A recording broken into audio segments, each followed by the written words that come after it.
Contact FM. L'Europe, c'est vous.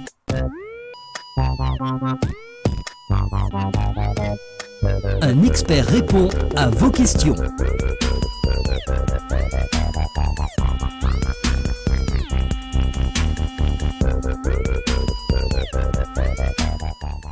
Bonjour à toutes et à tous, bienvenue dans l'Europe c'est vous, votre émission consacrée à l'Union européenne sur Contact FM. Cette semaine, Jean-Christophe d'Allemagne, notre expert, nous parle de bio et de santé, accompagné d'un invité, Gérard Confineau. Contact FM. L'Europe, c'est vous. Bonjour Jean-Christophe. Bonjour Raphaël. À vos côtés, Gérard Confineau, bonjour. Bonjour. Jean-Christophe, je vous laisse nous présenter votre invité du jour. Merci Raphaël. Oui, c'est un grand plaisir pour moi de recevoir aujourd'hui Monsieur Confineau, qui a un profil particulièrement intéressant et qui va sans nul doute interpeller et intéresser vos auditeurs. Bonjour Monsieur Confineau. Bonjour Monsieur Dallemand. Écoutez, moi c'est un grand plaisir de vous rencontrer parce que je fais une émission sur l'Union européenne, bien évidemment, mais avec des prolongements au niveau des impacts un petit peu internationaux, etc. Et j'ai vu l'article qui vous était consacré dans la presse et votre profil m'a immédiatement interpellé. Merci. Vous êtes intéressé par l'environnement, bravo, c'est une chose formidable dont on parle beaucoup. Maintenant, parle-t-on bien, c'est autre chose. Est-ce que vous embrassez la cause du Cap 21 et de Ségolène Royal ? Pensez-vous que M. Cohn-Bendit a une évolution intéressante ? On pourra d'ailleurs dire quelques mots. Et puis également, vous avez un métier, je dois dire que je ne sais pas si j'ose dire, aussi talent. Alors vous allez nous expliquer plus qu'intéressant. Alors j'aimerais que vous puissiez en dire quelques mots à nos auditeurs et lever le voile. Donc je m'appelle Gérard Confineau, j'ai 62 ans, marié, 2 enfants, et j'exerce la profession un peu spéciale de chaman druide guérisseur. Voilà, et je me présente comme candidat aux législatives 2017 pour le compte du parti Alliance écologiste indépendante, dans la 3e circonscription de la Sarthe. D'accord, très bien. Et à ce niveau-là, quelle est votre lecture, monsieur, à l'heure actuelle, de l'écologie, des problèmes des Verts, tels qu'ils sont exposés dans la presse ? Ah, c'est une bonne question. Merci, monsieur. Je vous remercie de me l'avoir posée. C'est quelque chose d'un peu compliqué, parce que tout le monde parle d'écologie. C'est un phénomène à la mode.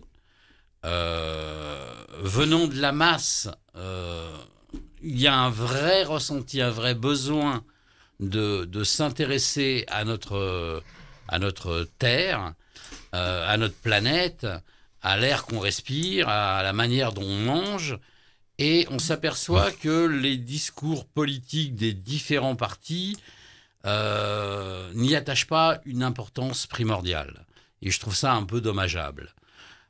Tout le monde a saupoudré dans son discours au présidentiel dernière là, des soupçons d'écologie. Alors on en parle un peu, mais il n'y a rien de concret qui est fait au programme. Ça devrait être une priorité et c'est un accessoire, je dirais pas de mode, mais pas loin. Et je trouve ça très très dommageable. Mais vu que l'écologie est un problème, je dirais, international, la pollution ne connaît pas de frontières, sauf dans le cas de Tchernobyl, Oui, où c'est magnifique. Aux frontières parce que le nuage n'avait pas ses papiers. Exactement, ça, monsieur. On est bien d'accord. On est bien d'accord.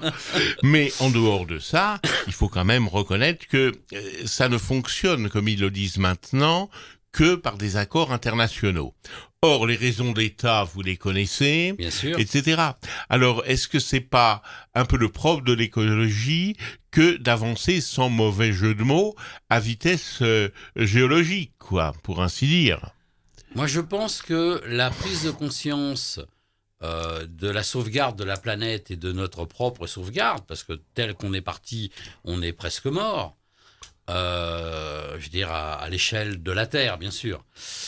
Je pense que la solution va pas venir d'en haut, elle va venir d'en bas. C'est-à-dire que c'est à nous, personnellement, de faire un pas dans la direction du mieux-être et du mieux-vivre. C'est pas nos gouvernants qui vont nous l'amener, c'est nous qui allons en fin de compte leur imposer.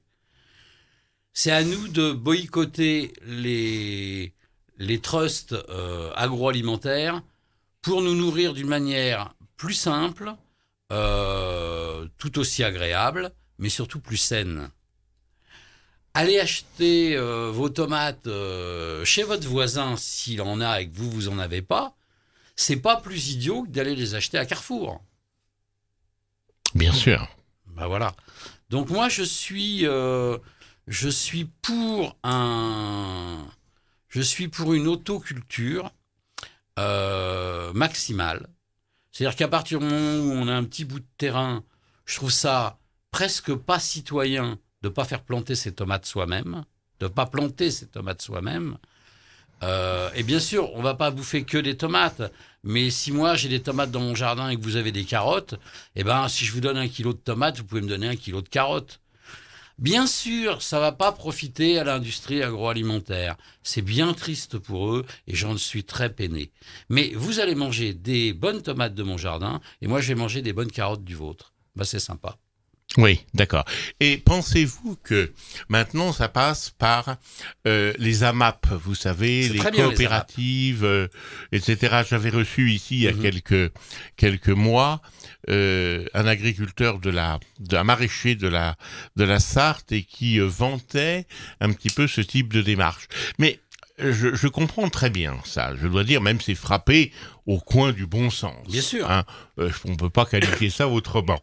Mais comment peut-on véhiculer une prise de conscience, comment dirais-je, je dirais pas transcendantale, mais une prise de conscience peut-être verticale des intérêts de ce type d'agriculture, alors que les gens sont victimes d'un bourrage de crâne extraordinaire de la part des politiques et qui les amène, regardez la publicité à la télévision, c'est consternant. C'est épouvantable.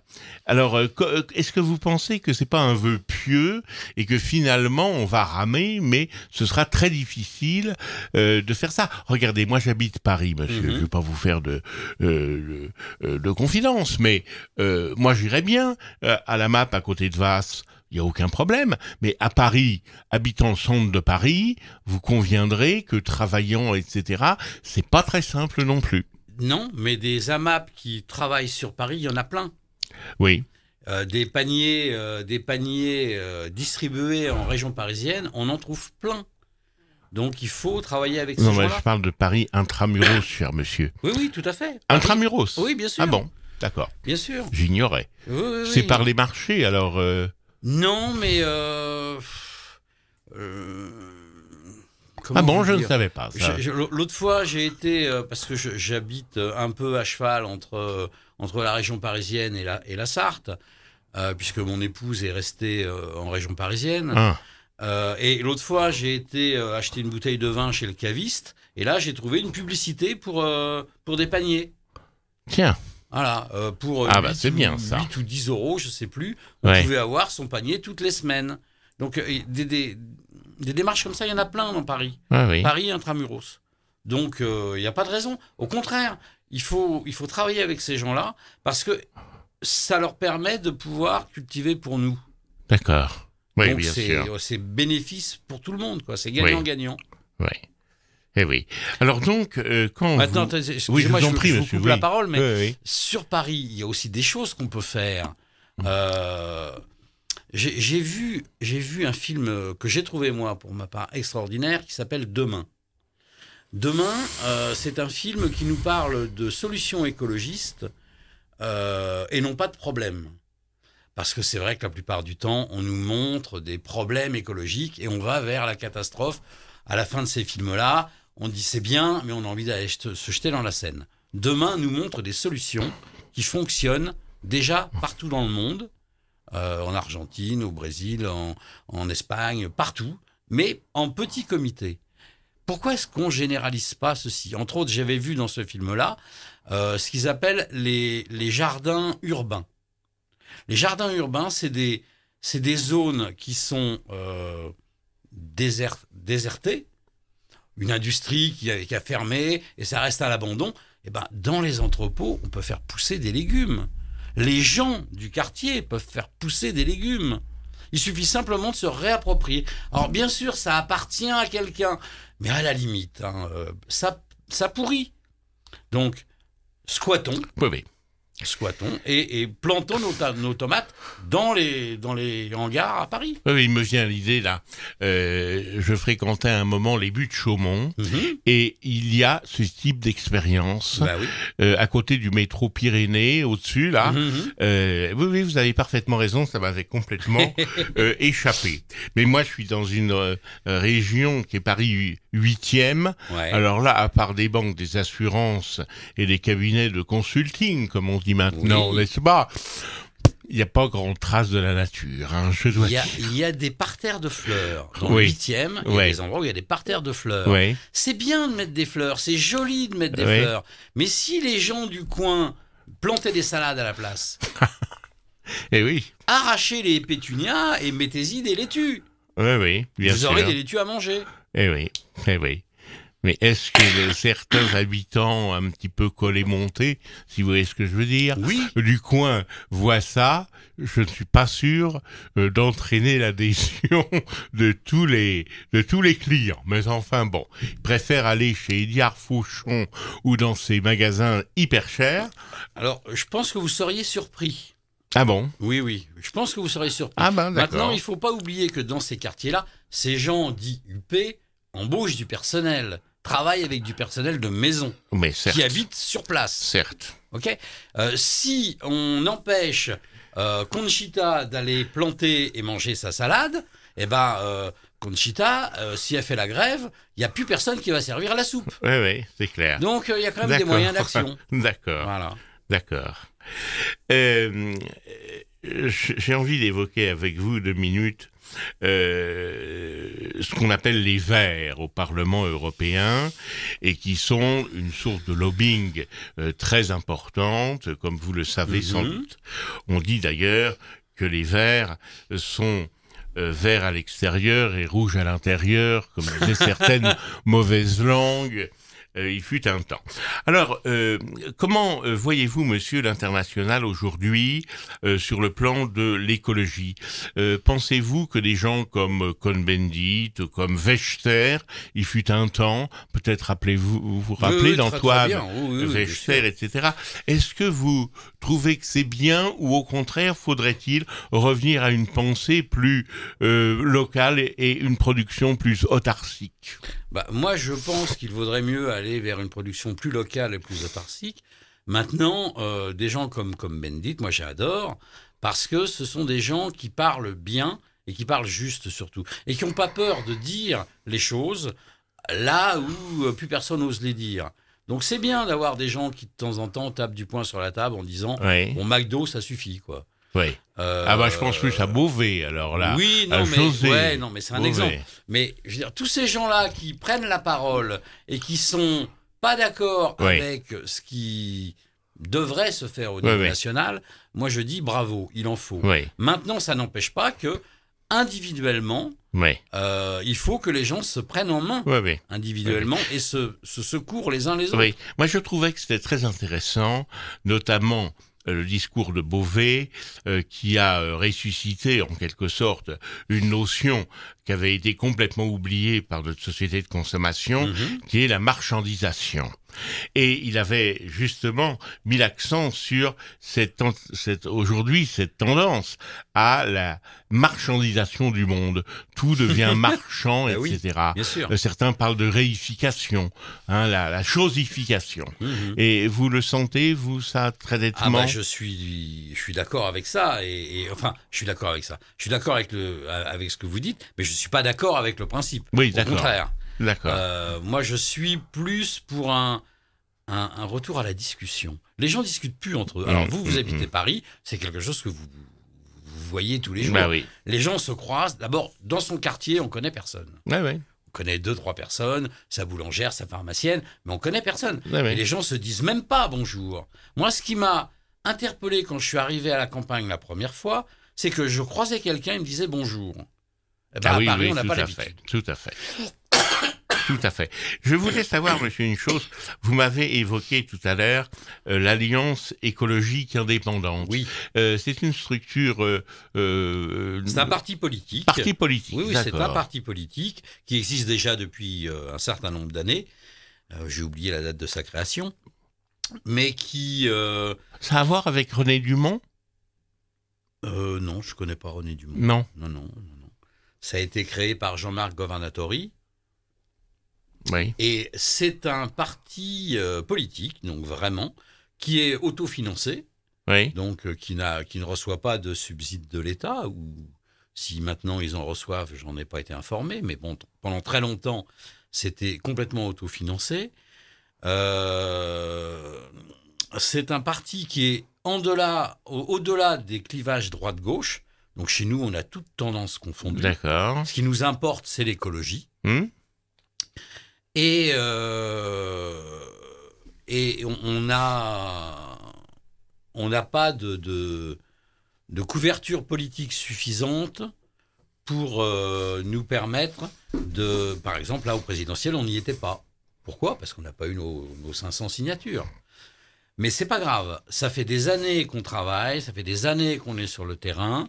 Notre message passe auprès des gens et on grandit petit à petit. D'accord. Voilà, c'est ça qui est important. Et en plus, c'est un parti qui défend des vraies valeurs, qui sont les valeurs que moi je prône, qui sont le respect, etc.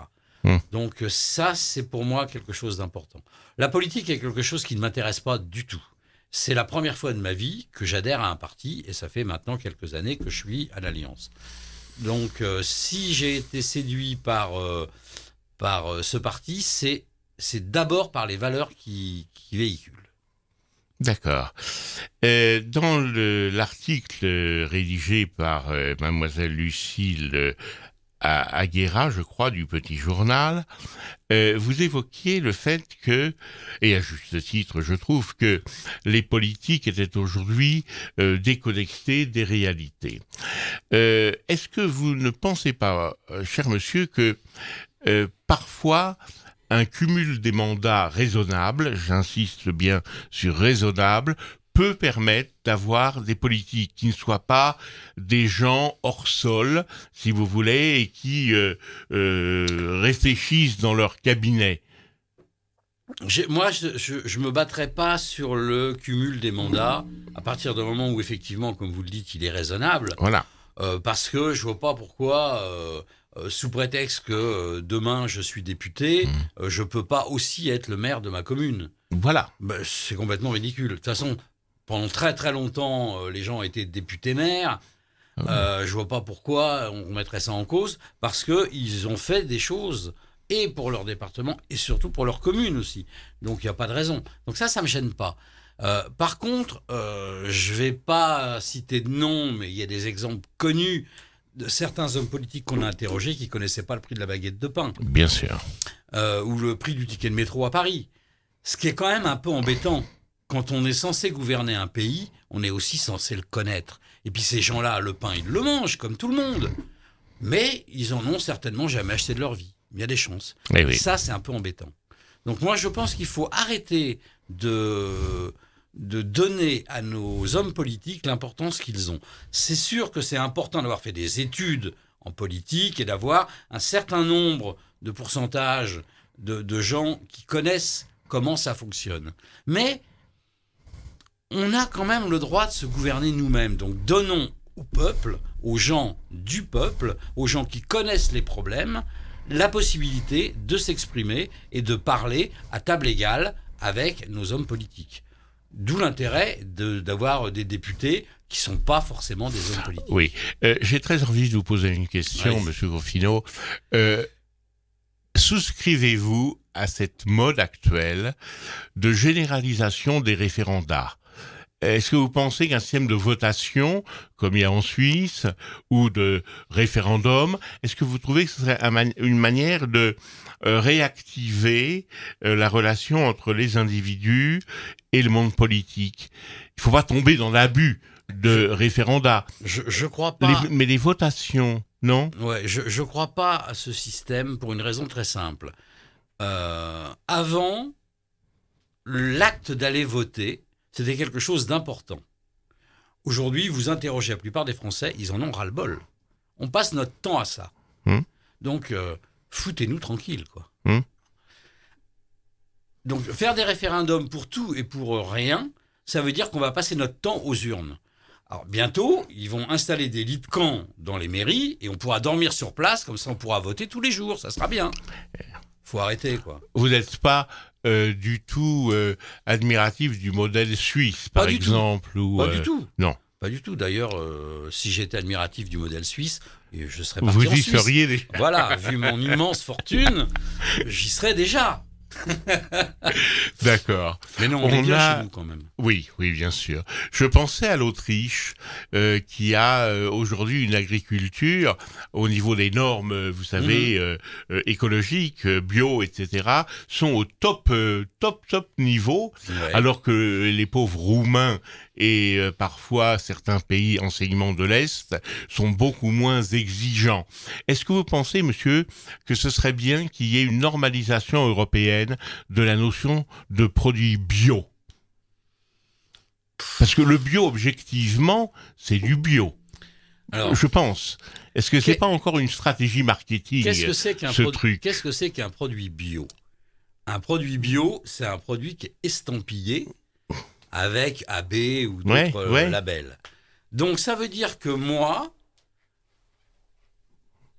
les tomates que je fais pousser dans mon jardin où je mets rien, elles sont pas bio? Bien, c'est une très bonne interrogation que vous avez là, et je redonne la parole à notre Raphaël qui me fusille du regard. Mais évidemment, on pourra reprendre la discussion là où on la laisse aujourd'hui, dès la semaine prochaine. Merci Gérard Confineau, merci Jean-Christophe Dallemagne. Je vous en prie. Avec plaisir. C'était l'Europe, c'est vous, chaque jeudi à 17h15 et en rediffusion chaque mardi à 12h30. Merci à tous d'avoir écouté cette émission. On se retrouve la semaine prochaine à la même heure sur Contact FM. Contact FM. L'Europe, c'est vous.